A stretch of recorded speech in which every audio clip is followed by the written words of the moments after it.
لیلا اس رات شبانہ سے کریت کریت کر حلیمہ کے متعلق سوالات کرتی رہی اور جوابات لکھ کر یاد کرتی رہی۔ دوسرے دن وہ شبانہ کا رول ادا کرنے وحید پاشا کے ہاں گئی تو حلیمہ بھی دھوکہ کھا گئی۔ اسے اپنی شبانہ سمجھ لیا۔ لیلا اب سر پر آنچل رکھتی تھی، شوخیاں بھلا کر سنجیدگی اختیار کر لی تھی۔ وحید کو پہلی بار فیض آباد میں دھوکہ دینے سے پہلے ہی اپنا ایک دانت نکلوا لیا تھا تاکہ پوری طرح شبانہ ہی نظر آئے۔ رات کو سوتے وقت وہ اکثر وحید پاشا سے دفتری راز معلوم کرنے کے لیے طرح طرح کے سوالات کرتی تھی۔ یہ عادت شبانہ کو بھی تھی۔ وہ بیچاری راز معلوم نہیں کرنا چاہتی تھی، صرف معصومیت سے حیران ہو کر پہنچتی تھی۔ آپ خطرناک مجرموں تک کیسے پہنچ جاتے ہیں؟ کچھ اسی طرح کے سوالات لیلا بھی کرتی تھی۔ وحید اسے طریقہ کار بتایا کرتا تھا۔ اکثر پولیس والے اپنی عورتوں سے دفتر کے راز نہیں چھپاتے، کیونکہ محکمے میں ان کی کارکردگی کی تعریف ہو یا نہ ہو، گھر کی عورت ضرور بڑھ چڑھ کر تعریف کرتی ہے۔ لیلا بھی تعریفوں کے پل باندھتی تھی، معلومات حاصل کرتی تھی، لیکن ان معلومات سے فائدہ اٹھانے کا موقع نہیں مل رہا تھا۔ LSD اتنی مہنگی چیز ہے کہ اکے دکے گاہک تو مل جاتے تھے، مگر تھوک میں وہ مال خریدنے والا کوئی معقول گاہک مل نہیں رہا تھا۔ اس کے لیے خفیہ پبلسٹی کی ضرورت تھی، اور پبلسٹی کا یہ کام بڑی احتیاط سے کیا جا رہا تھا۔ دوسری طرف شبانہ بحالت مجبوری لیلا کا رول ادا کر رہی تھی۔ اس نے کاٹیج کے پرانے ملازم کو نکال کر نیا ملازم رکھا تھا۔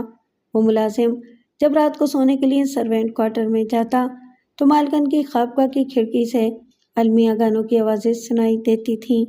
پھر وہ صبح اٹھ کر کوٹھی میں جاتا تو خوابگاہ میں مالکن کے سرانے وحید پاشا کی تصویر نظر آتی اور تکیہ آنسوؤں سے بھیگا ہوا دکھائی دیتا تھا۔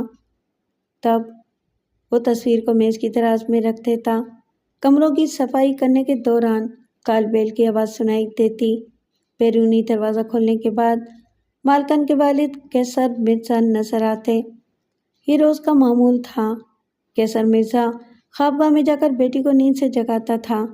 جب وہ غسل وغیرہ سے فارغ ہو کر ناشتے کی میز پر آتی تو باپ ایک ہی موضوع چھیڑتے ہوئے کہتا، بیٹے تم کب تک یوں ہی زندگی گزارتی رہو گی؟ تم نے ایک بوڑھے سے شادی کی، ہم نے مخالفت کی، اب وہ ماضی گزر چکا ہے، اب تمہیں کسی اچھے لڑکے سے شادی کر لینا چاہیے۔ اکیلی عورت کو دنیا بدنام کرتی ہے۔ لیلا نے شبانہ کو سمجھا دیا تھا کہ وہ کس طرح باپ کی باتوں کا جواب دیتی ہے۔ شبانہ اسی انداز میں باتیں کرتی تھی۔ 2 ماہ تک یہ سلسلہ چلتا رہا۔ وہ فون کے ذریعے لیلا سے رابطہ قائم کرتی اور اسے پوچھتی تھی کہ آخر وہ کب تک اپنے اسٹاک کا سودا کرے گی، کب نادرہ کی تصویریں واپس کرے گی اور کب اس کے شوہر کو چھوڑے گی۔ لیلا تسلیاں دیتی رہتی تھی کہ وہ بہت جلد اس کے شوہر کو چھوڑ کر اپنی جگہ واپس آ جائے گی، لیکن جیسا کہ وہ فیض آباد کی ڈانک بنگلے میں پہلی رات ہی دل ہار چکی تھی، اب مزید ہارتی جا رہی تھی۔ سوچتی تھی کہ 8 لاکھ کا مال فروخت ہو جائے تو منشیات کے دھندے سے توبہ کر کے ہمیشہ کے لیے وحید کے پاس رہ جائے گی، اور اب اس کے پاس رہ جانے کا ایک ہی راستہ تھا کہ وہ اپنے راستے سے شبانہ کو ہمیشہ کے لیے ہٹا دے۔ یہ بات اس کے دماغ میں پک رہی تھی کہ شبانہ مر جائے اور ہمیشہ کے لیے دور ہو جائے تو وہ وحید پاشا کی ہمیشہ کے لیے شریک حیات بن جائے گی، لیکن وہ وحید پاشا کے دل کی بات نہیں جانتی تھی۔ یہ بھول گئی تھی کہ اس نے خود ہی وحید کو ایک محبوبہ کا عادی بنا دیا ہے۔ وہ اکثر لیلا کے متعلق سوچتا رہتا تھا، مگر اپنے پاس رہنے والی لیلا کو شبانہ سمجھ کر اس کا ذکر نہیں کرتا تھا، کیونکہ شبانہ پر یہ بھید کھل گیا تھا کہ وہ چوری چھپے لیلا سے مل چکا ہے۔ شبانہ بن جانے والی لیلا یہ سمجھ رہی تھی کہ وحید لیلا سے نفرت کرتا ہے، خود اس کی طرف نہیں پڑتا، اس لیے اب اپنی بیوی کو لیلا سمجھ کر اس کی طرف کبھی نہیں جائے گا۔ لیکن 2 ماہ بعد وحید کے صبر کا پیمانہ چھلک گیا۔ اس نے ایک روز دفتر سے لیلا کوٹیج میں فون کیا۔ ہیلو لیلا، کیا تم مجھے آواز سے پہچان رہی ہو؟ شبانہ نے ریسیور پر اپنے وحید کی آواز سنی تو دل کی دھڑکنیں پاگل ہو گئیں۔ پھر عقل نے سمجھایا کہ اسے ہوش مندی سے کام لینا چاہیے۔ اگر وہ شبانہ بن کر بات کرے گی تو لیلا بدنامی کے بارود سے